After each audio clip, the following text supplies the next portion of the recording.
Here's the deal. There is an illusion of a chooser and a doer.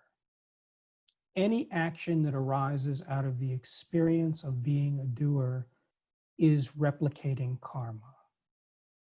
Karma causes a mess. It arises out of what is unconscious.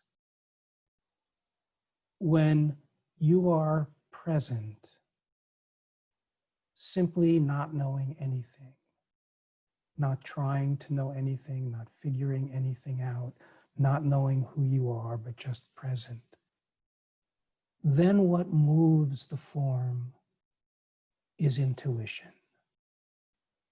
And intuition arises out of the wisdom. It does not arise out of the conditioned mind.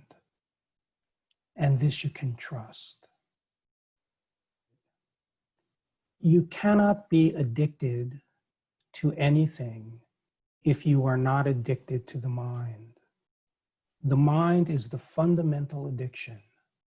It is the mind that gets addicted to pot, to heroin, to alcohol. It is not the self. The self is unmoving. What arises out of the self is spontaneous, unfamiliar actions where you can feel that it is in complete synchronicity and connectedness with everything that is healing.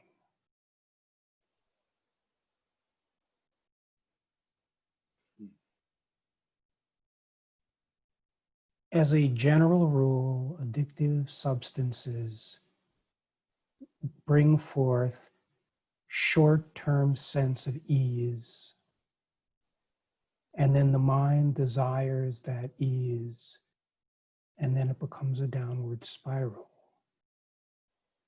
The mind's desire system, the force of addictive behavior. It is just wiping the slate clean, having no idea,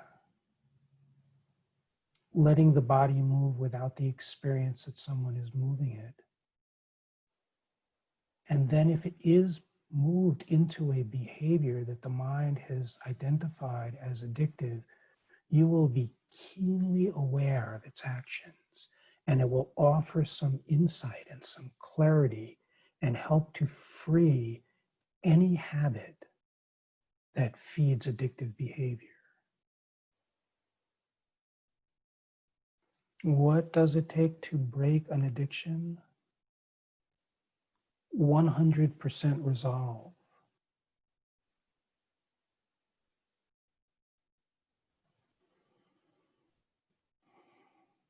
And at the same time, complete and total patience. Every single minute detail is being organized by a wisdom that is so far beyond the mind's ability to comprehend. And everything is arising out of this.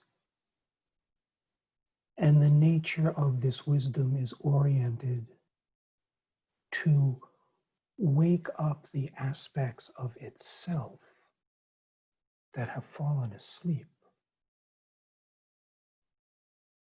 And that is all that's happening. There's not someone who has some job to do. There's not some race or some goal.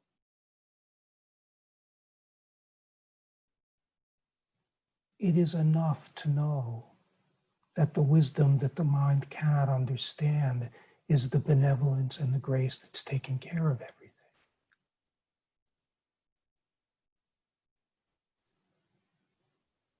And you watch the fictitious nature of mind, constantly weaving a story about someone that can never be found.